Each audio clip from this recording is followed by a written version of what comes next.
सीआईपीसी paramedical college का दीक्षांत समारोह संपन्न। वाराणसी। सीआईपीसी पैरामेडिकल कॉलेज सुंदरपुर, नेवादा का दीक्षांत समारोह व नवागंतुक स्वागत समारोह का आयोजन मंडुवाडी स्थित होटल श्रीगो में भव्य रूप से संपन्न हुआ। समारोह में 52 विद्यार्थियों को डीएमएलटी की उपाधि प्रदान की गई। वहीं नए प्रवेश लेने वाले छात्रों का पारंपरिक अंदाज में स्वागत किया गया। मौके पर कॉलेज प्रशासन ने छात्र छात्राओं को मेहनत, अनुशासन और सेवा भावना के साथ समाज हित में कार्य करने का संकल्प दिलाया गया। पूरे कार्यक्रम में उल्लास और उत्साह का वातावरण रहा। समारोह के मुख्य अतिथि साहित्यिक संस्था नादान परिंदे साहित्य मंच के अध्यक्ष डॉक्टर सुभाष चंद्रा रहे। इस अवसर पर सीआईपीसी पैरामेडिकल कॉलेज के डायरेक्टर कुशल दास गुप्ता ने बताया कि हमारे कॉलेज में बीएमएलटी, डीएमएलटी, पीजीडीएमएलटी के अलावा पैरामेडिकल के सभी कोर्स कराए जाते हैं। इस अवसर पर मुख्य रूप से assistant professor Sunil, Vivek, IT Ayush Mishra, Annu Sahni सहित सैकड़ों छात्रगण मौजूद रहे। वाराणसी से प्रभात श्रीवास्तव की रिपोर्ट। मैं डॉक्टर सुभाष चंद्र, मैं इस समय नादान परिंदे साहित्य मंच का राष्ट्रीय अध्यक्ष भी हूं और यहां बतौर अतिथि के रूप में आया हूं। डॉक्टर साहब, सीआईपीसी पैरामेडिकल काउंसिल में आप आए हैं एज ए चीफ गेस्ट, क्या कहेंगे सर? बच्चों के प्रति आपके स्पीचेस मोटिवेशनल डेवलपमेंट के रूप में देखे जाते हैं, क्या कहेंगे बच्चों के? देखिए, बच्चों के लिए तो हम यही कहेंगे कि शिक्षा ऐसी होनी चाहिए जो रोजगार परक हो, क्योंकि शिक्षा के बाद जो है बच्चे जॉब के लिए या अपना व्यवसाय चुनते हैं, किसी न किसी फील्ड में वो जाना चाहते हैं जिससे उनका सुनहरा भविष्य उज्जवल हो। सर, अगर स्टूडेंट्स की बात की जाए तो एक पैशन प्रोफेशन आप काशी हिंदू विश्वविद्यालय के छात्र हो। सर, वर्तमान के बच्चों के अंदर क्या लगता है, किस बात का एफिशिएंसी या कौन सी ऐसी चीज़ें हैं जो बच्चों के अंदर ज़्यादा सुधार की ज़रूरत है? देखिए, बच्चों में सहनशीलता जो पहले होती थी अब धीरे धीरे वो कम होती जा रही है। मेरा मानना है कि बच्चे सहनशील ज़्यादा रहें और अपने आप को धैर्यवान रखें और कोशिश करें कि जितना ज़्यादा से ज़्यादा हो वो किसी न किसी फील्ड को एक अपना चुनाव करें। क्योंकि इंटर करने के बाद बच्चे ग्रेजुएशन में जाते हैं, ग्रेजुएशन के बाद धीरे धीरे दायरा बढ़ता जाता है। कोई इंजीनियरिंग करता है, कोई मेडिकल में जाता है, कोई आर्ट्स में जाता है, कोई कॉमर्स में जाता है, तो सबके अलग अलग फील्ड हो जाते हैं। वहीं से जो है कई रास्ते मुड़ जाते हैं। अब वो बच्चों को चुनाव करना है कि वो बच्चे किस रास्ते पर जाएं जहां उनका उज्जवल भविष्य हो। डॉक्टर, बुद्धिजीवियों का एक वर्ग इस समय कह रहा है कि जो प्राचीन गुरुकुल शिक्षा पद्धति थी उसको कुछ मॉडिफाइड करके वर्तमान में लाने के लिए सरकार को ध्यान देना चाहिए, कैसे देखते हैं?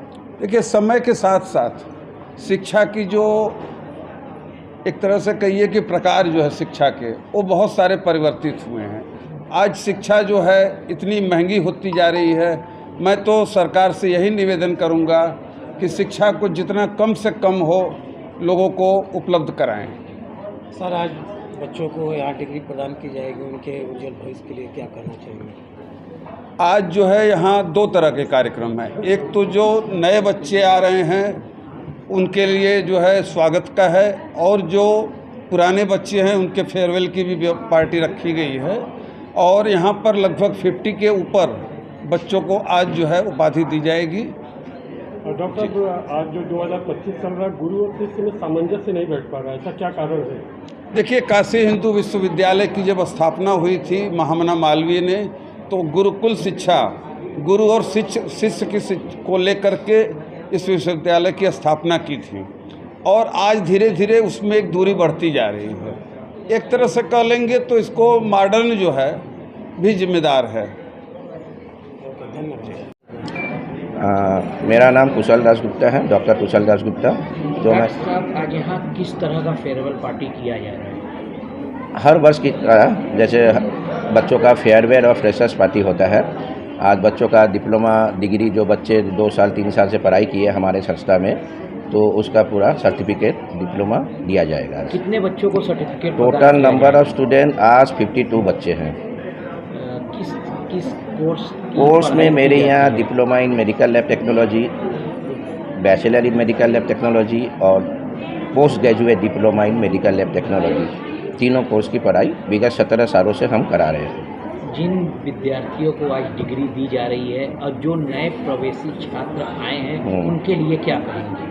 उनके उज्जवल भविष्य कामना करता हूँ, क्योंकि हमारे यहाँ से करके बच्चे पढ़ाई करके सरकारी में, गैर सरकारी में, प्लस बहुत बच्चे अपना लैब भी अपना ओपन किए हैं। और माँ सरस्वती से यही वंदना करता हूँ कि भाई उनका आने वाला भविष्य उज्जवल रहे। सर, एक इंस्पेक्शन और शोध में ऐसी बातें सामने आई हैं कि स्टूडेंट्स के लिए जितने प्लेटफॉर्म्स बन रहे हैं वो स्टूडेंट्स के लिए उतना कंफ्यूजन भी कहीं ना कहीं पैदा हो रहा है। क्या कहेंगे सर आप एज ए टीचर, वो अपने कैरियर के लिए कैसे चूज करें? देखिए, एलाइड हेल्थ साइंस जो है पैरामेडिकल फील्ड, इसमें कोविड के बाद से, पहले तो था ही मेडिकल लैब टेक्नोलॉजी पैथोलॉजी का कोर्स, पर कोविड के बाद से ये क्षेत्र और बूम किया है। तो भविष्य एलाइड हेल्थ साइंस में पैथोलॉजी सबसे बेस्ट फील्ड है। बाकी तो और भी एलाइड हेल्थ साइंस के फील्ड है, पर उनमें से सबसे टॉप मोस्ट में पैथोलॉजी पहले भी था और भी आगे भी रहेगा। डॉक्टर साहब, अगर एक पर्सनल एडवाइस देना हो बच्चों को, तो आज भारत देश के बच्चे पूरे विदेश में अपने कौशल का डंका बजा रहे हैं। कुछ बच्चे ऐसे हैं कि जो क्वालिफाई करने से चूक जाते हैं, रह जाते हैं, वो डिप्रेशन में, सुसाइड वगैरह जैसे अटैक करते हैं। ऐसे स्टूडेंट्स के लिए सर आप क्या कहेंगे? देखिए, हमारे यहाँ जो डिप्लोमा और बैचलर के कोर्स चलते हैं आफ्टर इंटरमीडिएट, बायोलॉजी पढ़ने के बाद बच्चे करते हैं, उसमें बहुत सारे बच्चे नीट की प्रिपरेशन करके आते हैं। 2 साल 3 साल नीट की प्रिपरेशन करके आते हैं। तो मैं ये कहूँगा कि भाई आपका अगर नीट में या डॉक्टरी में नहीं हुआ तो उसके समकक्ष भी आपके पास एक अच्छा अपॉर्चुनिटी है आपको दूसरे फील्ड मेडिकल लाइन में ही आपको आने का। डिप्रेशन में जाने से कुछ नहीं होता है, अपने आप को आगे अपने फील्ड में आपको रखना होगा।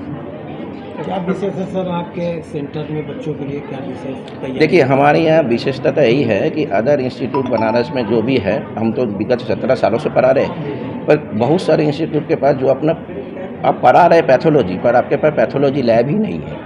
हमारे यहाँ क्या है कि पूरा पैथोलॉजी लैब का पूरा सेटअप है, जिसमें बहुत सारे एनालाइजर, लेटेस्ट एनालाइजर जो डायग्नोसिस के लिए ज़रूरी होता है पैथोलॉजी फील्ड में, वो सब बच्चे अच्छी तरह देख पाते हैं, जिसमें हिस्टोलॉजी, साइटोलॉजी, माइक्रोबायोलॉजी जैसे बड़े बड़े सब्जेक्ट के विषय के बच्चे अच्छी तरह प्रैक्टिकली सीखते हैं। इसीलिए हमारे यहाँ बच्चों का ज़्यादा डिमांड रहता है कि यहाँ से हम लोग पढ़ें। स्टूडेंट और उनके पेरेंट के लिए क्या कोई संदेश आपके माध्यम से देना चाहिए? स्टूडेंट के लिए संदेश तो यही है कि जो हमारे यहाँ से बच्चे पढ़ रहे, मन लगा के पढ़े, आगे चल के जो हम लोग जॉब वगैरह के लिए हर समय अपॉर्चुनिटी देखते रहते हैं, बोलते रहते हैं। और कई जगह से, कई इंस्टीट्यूशन से हमारे पास फ़ोन आते हैं कि सर आपके यहाँ से ट्रेन बच्चे हमको प्रोवाइड कीजिए, क्योंकि उन लोगों को पता होता है कि ट्रेन बच्चे मिलेंगे, CIPC से जो भी बच्चे मिलेंगे।